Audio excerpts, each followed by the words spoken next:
ये बात है 1967 की, जब ग्रीस के समुंदर से सिर्फ कुछ ही किलोमीटर दूर समुंदर में कुछ ऐसा मिलने जा रहा था जो आने वाले वक्त में आर्कियोलॉजिस्ट के लिए बहुत ही ज़्यादा इंपॉर्टेंट होने वाला था।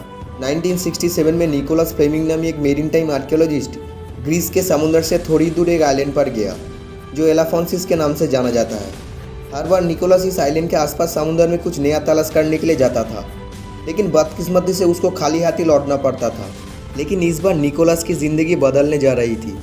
समुंदर में 13 फुट की गहराई पर निकोलस की नज़र चंद ऐसे पत्थरों पर पड़ी जो दूसरे पत्थरों से काफ़ी ज़्यादा अजीब दिख रहे थे।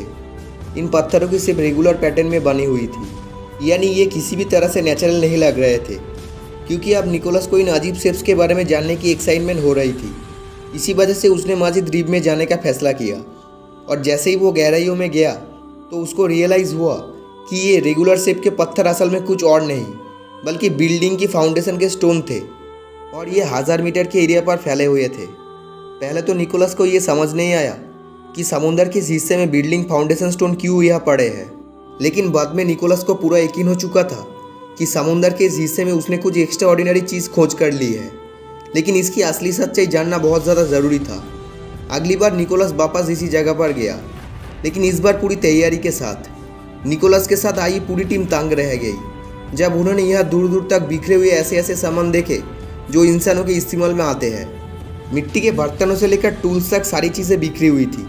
ना सिर्फ इतना, बल्कि पत्थरों से बनी हुई बिल्डिंग्स की फाउंडेशन और सड़कें भी दिख रही थी। यानी ये कोई हल्की फुल्की बस्ती नहीं थी, बल्कि ये पूरी एक प्लान्ड सिटी लग रही थी।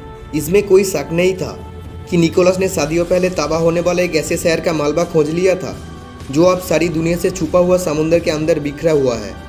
इस अंडर वाटर सिटी को पैब्लो पेट्री का नाम दिया गया, जिसने 1967 के बाद हज़ारों आर्कियोलॉजिस्ट और रिसर्चर की नींदें उड़ा रखी थी।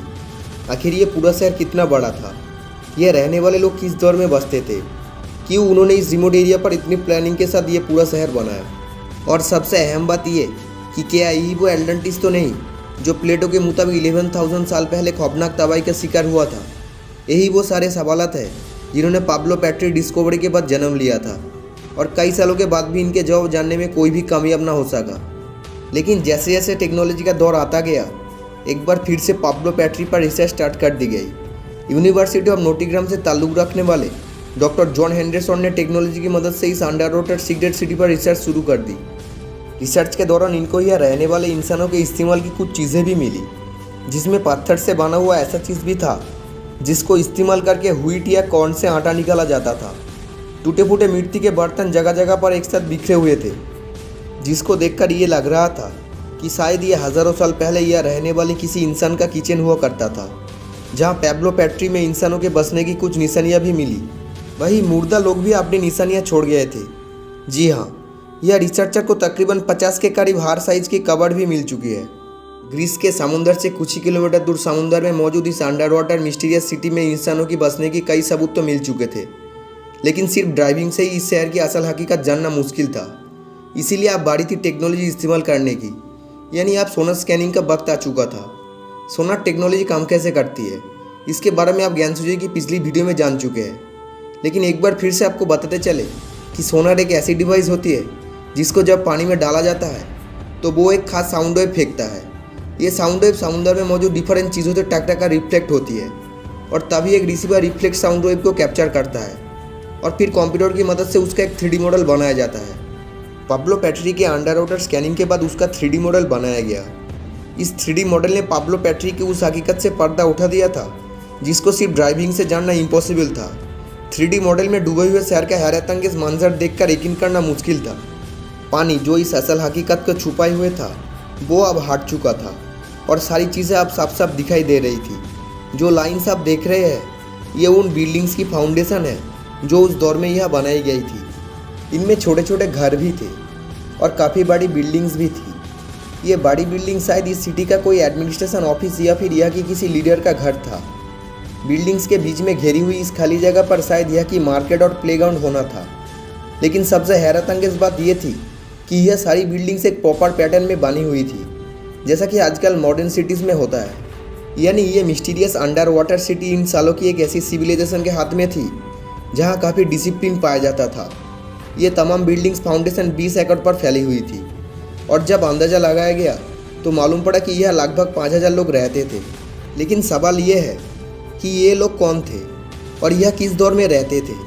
पाब्लो पेट्री साइड से रिसर्चर को जो मिट्टी के बर्तन मिले थे उनकी कार्बन डेटिंग से मालूम पड़ा कि वो आज से करीब 5500 साल पुराने थे। और क्योंकि इस बात का पहले भी कई हिस्टोरिकल लोकेशन से सबूत मिल चुका है कि मिट्टी के बर्तन ब्रोंज एज में बनाए जाते थे, इसी वजह से रिसर्चर को पूरा यकीन है कि पाब्लो पेट्री का ये शहर 5500 साल पहले पानी के ऊपर हुआ करता था। यह इंसानों के लिए बहुत इनकलाबी दौर था, क्योंकि उस दौर में भी इंसान पत्थरों से घर बनाया करते थे। कंप्यूटर ग्राफिक्स की मदद से पाब्लो पेट्री के मिलने वाली लेआउट को जब नया स्वरूप किया जाए तो वो कुछ इस तरह दिखेगा।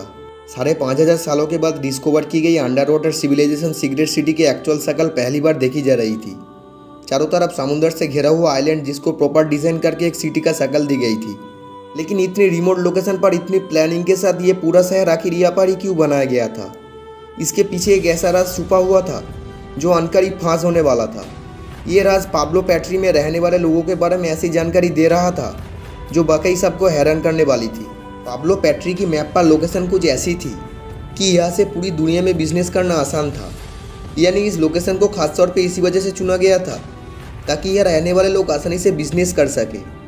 पानी के नीचे बिखरे हुए मालवे से कुछ ऐसे सबूत भी मिले थे जिससे ये बात साबित होती है कि पाब्लो पेट्री उस दौर में मैन्युफैक्चरिंग हब हुआ करता था, और वो भी कपड़ों की मैन्युफैक्चरिंग। जी हाँ, एंशिएंट दौर में जब भी कपड़ा बनाया जाता था तो धागों की किनारों पर एक जितने वजन के पत्थर लटकाए जाते थे ताकि धागे में कोई झोल ना आए।